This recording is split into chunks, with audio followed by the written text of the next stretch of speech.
I am working on a block to memorialize the life of Wilbur Stephanie Thomas.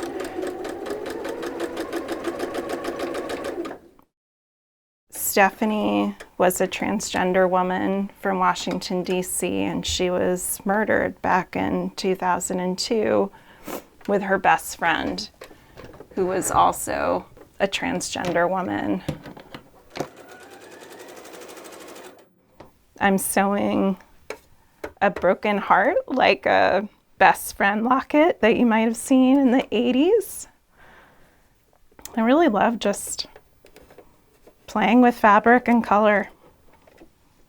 Just trying things out and seeing how they work together.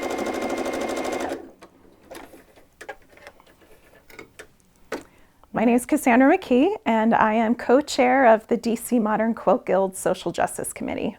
Our guild meets monthly. Typically, we rotate our meeting location around the DC, Maryland, Virginia area. We're a very social guild, so a lot of our meetings include sewing together. So we load up our sewing machines and bring them to places like churches and libraries.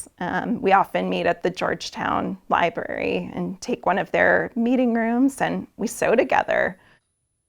The guild has about 150 plus members at this point. It's really just gotten a lot bigger in the last year. Later in 2020, our guild decided to update our bylaws, and the board at the time had been doing an amazing job of putting programming in place that exposed our guild, which our guild is majority white women, and that is, that's something that we're really mindful of, especially being here in Washington, D.C., a city that's majority Black. So I volunteered to revise the bylaws and wanted to do a few things, to add an inclusion statement so that our guild of white women could, start to do the work of being a more inclusive place and more welcoming to other quilters who might want to join us. We added a commitment to racial justice, and we added a social justice committee. And the committee was really important to me because, as somebody trained as an organizer, I think your social justice work can't just be words or learning together. There needs to be an action component, and so that was a way for us to create an outlet for our members to connect around the issues that they're passionate about.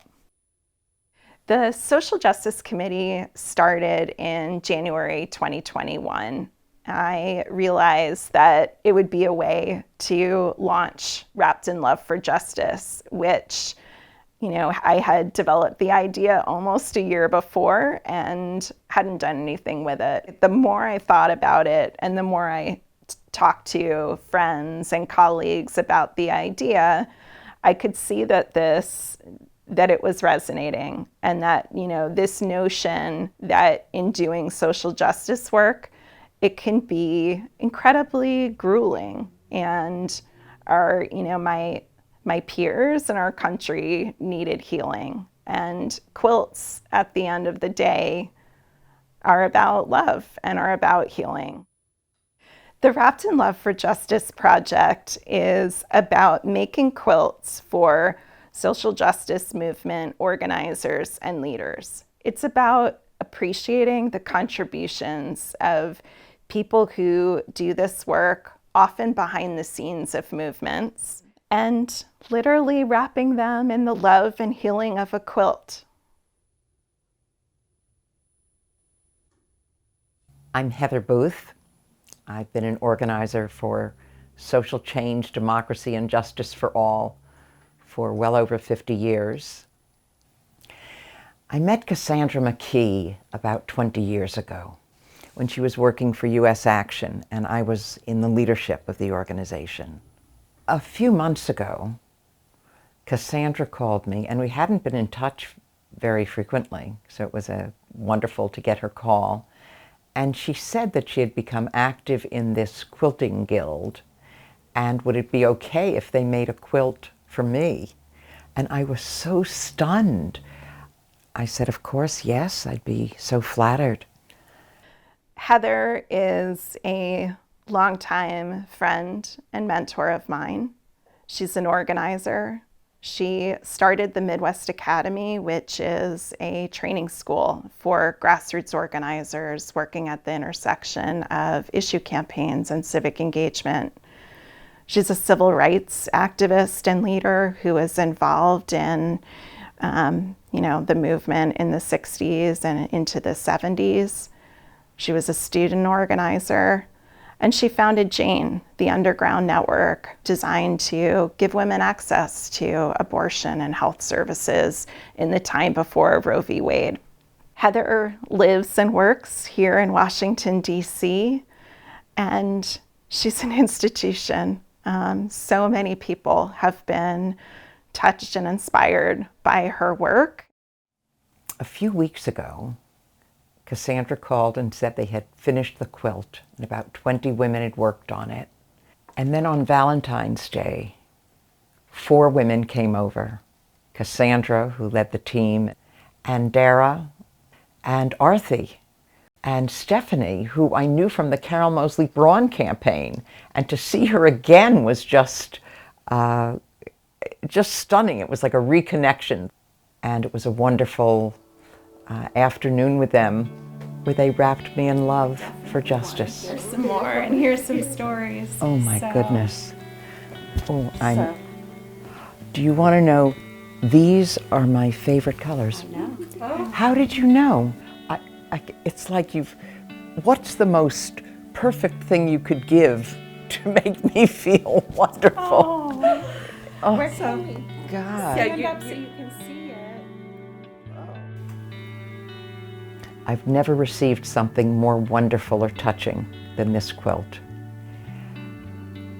It's woven into it so much of a fabric of my own life. And it was created with such love over such time and such caring and just such skill.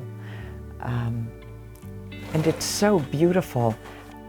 Any one of these would have been almost enough and beautiful in themselves, and all together are such a gift.